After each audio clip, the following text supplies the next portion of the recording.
The family man की प्रिया मणि की शादी इलीगल है। दरअसल उन्होंने साल 2017 में मुस्तफा से शादी की थी। मुस्तफा की ये दूसरी शादी थी, लेकिन अब ये सामने आ रहा है कि ये शादी तो लीगल ही नहीं है। मुस्तफा की पहली पत्नी आयशा, उन्होंने एक कंप्लेन दर्ज कराई है जिसमें इस बात का दावा किया गया है कि वो मुस्तफा से अलग ही नहीं हुई। ऑफिशियली दोनों का कभी कोई डाइवोर्स ही नहीं हुआ है, तो ऐसे में प्रिया मणि उनकी पत्नी कैसे हो सकती है। तो बहुत ही एक अजीब और चौंकाने वाला मामला सामने आया है। मुस्तफा की पहली पत्नी आयशा ने जो कंप्लेन की है वो, और मुस्तफा का जो बयान आया है वो मैं आपको बताती हूँ। तो ई टाइम्स की रिपोर्ट के मुताबिक प्रिया मणि से मुस्तफा ने दूसरी शादी की। उनकी पहली पत्नी का नाम आयशा है। आयशा ने प्रिया मणि और मुस्तफा के खिलाफ, दोनों के खिलाफ क्रिमिनल केस फाइल किया है। उन्होंने कहा कि वह अभी तक कानूनी तौर पर मुस्तफा से अलग नहीं हुई, जिसकी वजह से प्रिया मणि और मुस्तफा की शादी गैर कानूनी है। घरेलू हिंसा का भी आरोप लगाया गया है। आयशा और मुस्तफा के 2 बच्चे हैं, तो आयशा ने मुस्तफा के खिलाफ घरेलू हिंसा का केस भी फाइल किया। प्रिया मणि और मुस्तफा की शादी 2017 में हुई थी और मुस्तफा 2010 में आयशा से शादी हुई और उसके बाद जो है अलग भी हो गए थे।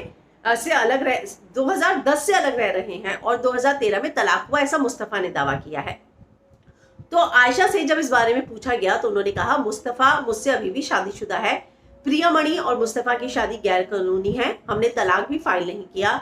जब वे प्रिया मणि से शादी कर रहे थे तब तक हमारा तलाक नहीं हुआ था। उन्होंने कोर्ट में खुद को बैचलर कहा है।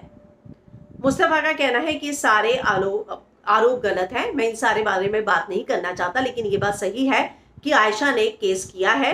मैं रोज आयशा को बच्चों के लिए पैसे दे रहा हूं, वो और पैसे ऐंठना चाहती है, इसलिए सब कुछ कर रही है।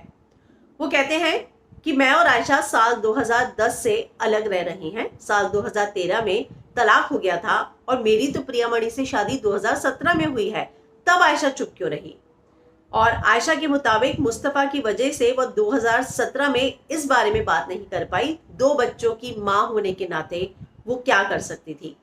हम इसे सही करने की कोशिश कर रहे थे, लेकिन जब ये सब काम नहीं करता है तो कुछ कदम उठाने ही पड़ते हैं, क्योंकि आप और ज्यादा समय खोना नहीं चाहते जिसके वो मेरे खिलाफ इस्तेमाल कर रहे हैं। तो उनका ये कहना है कि मैं सब कुछ सही करने की कोशिश कर रही थी। 2 बच्चे हैं मेरे, मुझे लगा कि सब चुपचाप ठीक हो जाए तो ज्यादा बेटर है, लेकिन इसमें बहुत सारा समय जा रहा था, इसलिए जाकर अब मुझे क्रिमिनल केस फाइल करना पड़ा।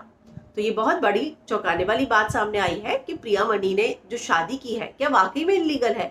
तो अब इसकी जो है जांच चल रही है। इसको लेकर क्या सच है क्या झूठ, वो मुझे लगता है कि बहुत ही जल्द सामने आ जाएगा।